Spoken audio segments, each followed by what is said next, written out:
یہ جو سفید چمڑیاں بیوٹی پارلر کی ہے نا، میں اس کو ولیوں کا نور نہیں کہتا. ولیوں کا نور ایک الگ چیز ہے جس کا تعلق نہ بیوٹی پارلر سے ہے نہ کریم سے ہے.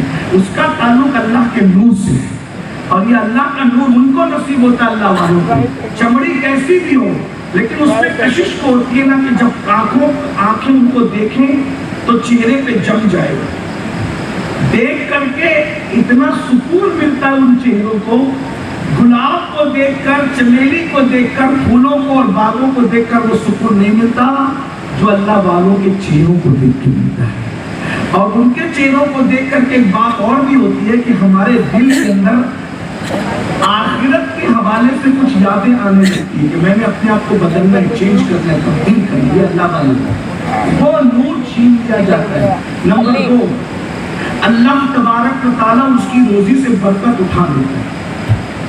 برکت ختم ہو جاتی ہے. جو جماعت سے نماز نہیں پڑھتے، بھائی جو جماعت سے نہیں پڑھتے ان کا یہ حال ہے، جو خود نہیں پڑھتے. اب آپ کہیں گے کہ یہ کیوں کہہ رہا ہے کہ روزی سے برکت اٹھا دیتا؟ بالکل. میں ایک حدیث کو اس کے ساتھ اور ملا کے پیش کر کے اس کو مضبوط کرنا چاہتا ہوں بات کو. قوت القلوب، یہ تصوف کی اولین وہ کتاب ہے جس کو داتا صاحب جیسے لوگ پڑھا کرتے تھے، داتا علی حجویری جیسے لوگ. قوت القلوب، یہ قوت القلوب کے مصنف ہے شیخ ابو طالب مکی رحمۃ اللہ علیہ. وہ اپنی کتاب قوت القلوب میں لکھتے ہیں کہ جب اذان ہوتی ہے تو روئے زمین کی ساری برکتیں سمیٹ کر مسجد لائی جاتی ہے. جو مسجد میں آتے ہیں ان کو روزی بھی دی جاتی ہے، روزی میں برکت بھی دی جاتی ہے. جو مسجد میں نہیں آتے، چاہے نماز نہ پڑھنے والا چاہے گھر میں پڑھنے والا، جو مسجد میں نہیں آتے ان کو روزی تو دی جاتی ہے مگر روزی میں برکت نہیں دی جاتی. جب تک ہم لوگ مسجدوں میں نماز پڑھتے تھے نا، اس وقت تک ہمارا ناخواں یہ نہیں کہتا تھا کہ میں آؤں گا پڑھنے کے لیے تو دے گا کتنا، کیونکہ اس کو برکت اتنی تھی مسجد میں نماز پڑھنے کی کہ اس کو بھکاری بننے کی ضرورت ہی تھی. وہ واقعی مدعی رسول تھا. ہاں، پھر خطیب بھی جو وہ راتوں کی نائٹ طے نہیں کرتا تھا، اس کا نظریہ یہ تھا راتیں نائٹ ان کی طے ہوتی جو نچنیاں ہوتی ہیں. مصطفیٰ جان رحمت کے غلاموں کی راتیں طے نہیں ہوتی. لیکن جب مسجد جانا ہی بند ہو گیا تو برکت بھی ملنا بند ہو گئی. اب بھکاری بن گئے نا، بھکاری بنو پھر مانگو بھی، جس نام پہ مانگو مانگو گے تو بھکاری 1 روپیہ مانگنے والا بھی بھکاری ہے اور 50,000 روپیہ مانگنے والا بھی بھکاری.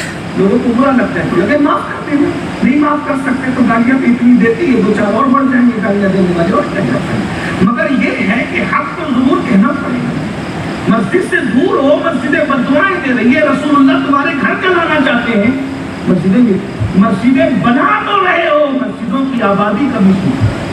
اگر یہی سلسلہ رہا آفسوں میں نماز پڑھنے کا، گھروں میں نماز پڑھنے کا، تو ایک دن ایسا آئے گا کہ کچھ سوکال نمازی تو بچیں گے لیکن مسجدوں کا تقدس سامان ہو جائے گا. اللہ کے رسول صلی اللہ علیہ وسلم وفود سے ملتے تھے تو بھی مسجد میں ملتے، فیصلے کرتے تھے تو بھی مسجد میں کرتے تھے، لوگوں سے ملاقات کرتے تھے تو بھی مسجد میں کرتے تھے.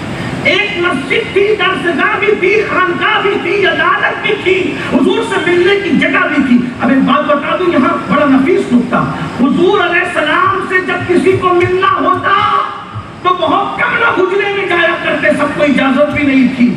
حضور سے ملنا ہوتا تو لوگ کہتے مسجد میں چلو حضور مل جائیں گے، مسجد میں چلو حضور مل جائیں گے، مسجد میں چلو حضور مل جائیں گے. اور آج بھی رسول اللہ کو سلام پیش کرنے کے لیے جو بھی مدینے جاتے ہیں وہ حضور سے ملنے کے لیے مسجد نبوی میں جاتے ہیں، کہتے چلو مسجد میں چلو حضور مل جائیں گے.